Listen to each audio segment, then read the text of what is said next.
Jack Thunder and the Fragments of Anima. Book 5. Fire. Chapter 6. Dungeon of Despair.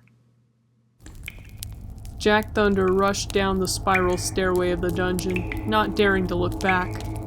The nerve of that dragon, suggesting he was too young. He'd show him. He charged headlong into the dark, down the narrow tower he found himself in. He didn't care about the moans and groans all around him. It was only when he was sure Grimhide couldn't follow him that he allowed his run to slow to a careful walk. As he listened, a chill ran down his spine. Uh-oh, maybe I shouldn't have been so brash. He couldn't see anything except for what the dim red light from his staff illuminated just in front of him. Even so, he could tell he was hardly alone. Where were the others? Did they follow him? Jackie, there you are! A chorus of footsteps approached him from above. Soon, he could see Frosty standing over him in the dim. She wore an unamused expression. I really can't believe you sometimes. Just charging down into a dungeon without a second thought. You're lucky I haven't— Frosty! Karami hissed. Not so loud. The prisoners can hear you. Huh? Frosty turned around to see the kitsune glaring up at her. Shadowpaws, Buckthorn, and Snotter stood beside her, looking concerned. The din had faded to an eerie silence. Maybe we should just go, Snotter whispered. The team made their way down the stairs, each one of them clutching the Fragments of Anima tightly. Cold dread washed over Frosty. She glanced around, expecting something to jump on them any minute. Still no sound save for the echo of their footsteps against stone and the hum and pulse of the anima fragments. A pulse that grew ever so slightly faster as the team descended the stairs. Finally, Jack Thunder made his way to yet another opening. The dungeon suddenly opened up as he passed through it. He couldn't see much, but he could see that the walls of the cavern were lined with row upon row of stalagmites emerging from the ground. A lot like the ones he'd seen inside the cave where he'd found Stormbringer, except these stretched all the way to the ceiling and sat in a uniform row.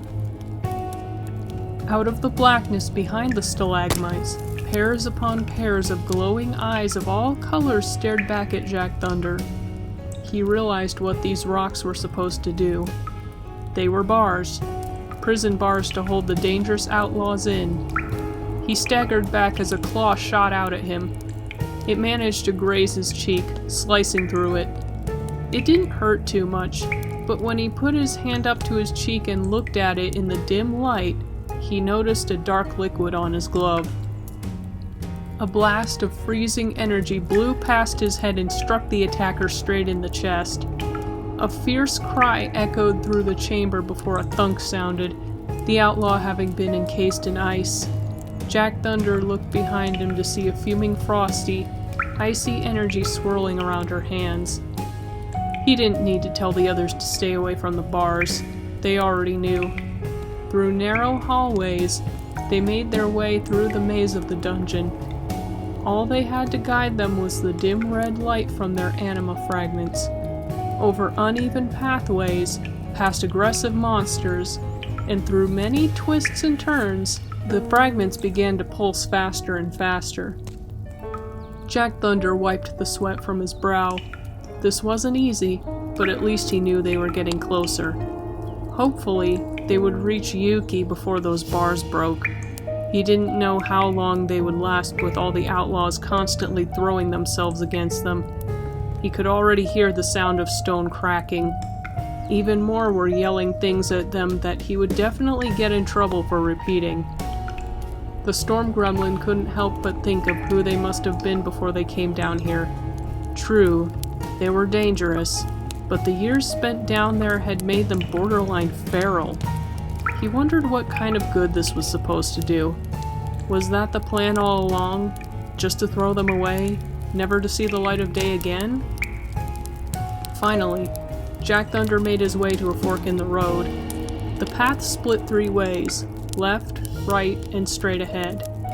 Jack Thunder stood in the center and rotated Stormbringer around from left to right.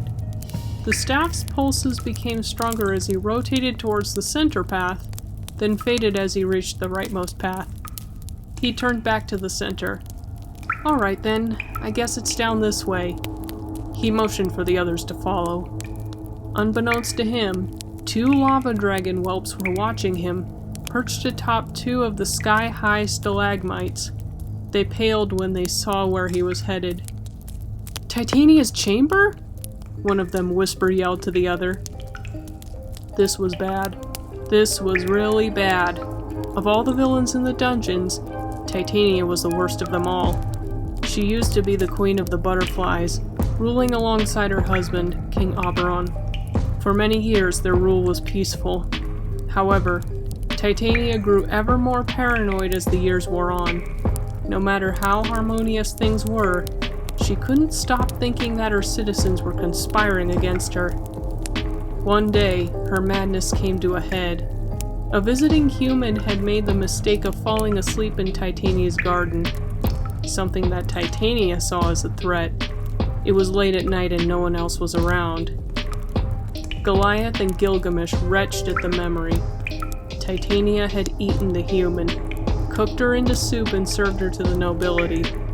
She thought it would be a warning to them, a warning of what would happen if they dared to betray her. King Oberon had Titania banished to the deepest level of Mount Inferno when he found out. He just didn't know what else to do with her. He vanished soon after, and the kingdom crumbled in his absence. It was only when the blacksmith by the name of Rosie took the crown by force that the kingdom, or princessdom rather, was restored to its original glory. The kingdom thereby became known as the Rosie Princessdom, located just off the coast of Pandora. The 2 whelps knew that Titania would put up a considerable fight. Stone stalactite bars weren't enough to hold her. They had to hold her in place with chains made of cold iron, the one material that was immune to fairy magic. No matter how much she struggled, she was unable to break them. But if she somehow managed to get them off, they took flight once more, following close behind the young heroes.